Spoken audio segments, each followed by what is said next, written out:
Ice വെക്കാമോ പൊള്ളിയ സ്ഥലത്ത്?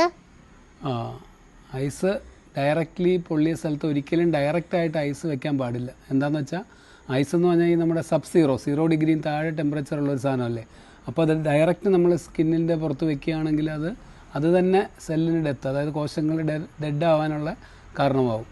അപ്പോൾ അത് ചിലപ്പം ബേണിൻ്റെ സിവിയറിറ്റി അല്ലെങ്കിൽ ഇഞ്ചുറി കൂട്ടാൻ സാധ്യതയുണ്ട്. അപ്പോൾ അതുകൊണ്ട് ഒരിക്കലും ഐസ് ഡയറക്റ്റ്ലി വെക്കരുത്. അതുപോലെ ആൾക്കാരുടെ ഒരു കോമൺ സംശയമാണ് തണുത്ത വെള്ളം, ഫ്രിഡ്ജിലെ വെള്ളം എടുത്ത് പൊള്ളിയ സ്ഥലത്ത് ഒഴിക്കാൻ പോകുന്നത്. അതും ഒരിക്കലും അതും പാടില്ല. അതിൻ്റെ കാരണം എന്താ വെച്ചാൽ അത് കൂടുതൽ ഇമ്പോർട്ടൻ്റ് കൂടുതൽ ഏരിയയിൽ പൊള്ളുന്ന കേസുകളിലാണ്.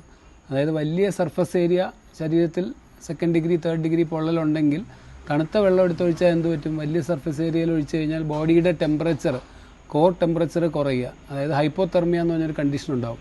അതുണ്ടായിക്കഴിഞ്ഞാൽ ഹാർട്ട് റേറ്റ് കുറയുകയും BP കുറയുകയും ബോഡിയുടെ ഫങ്ഷൻസൊക്കെ അഫക്റ്റഡ് ആവാൻ സാധ്യതയുണ്ട്. അപ്പോൾ ഹൈപ്പോതെർമിയ ഉണ്ടാവാതിരിക്കാനാണ് തണുത്ത വെള്ളം ഒഴിക്കരുതെന്ന് പറയുന്നത്.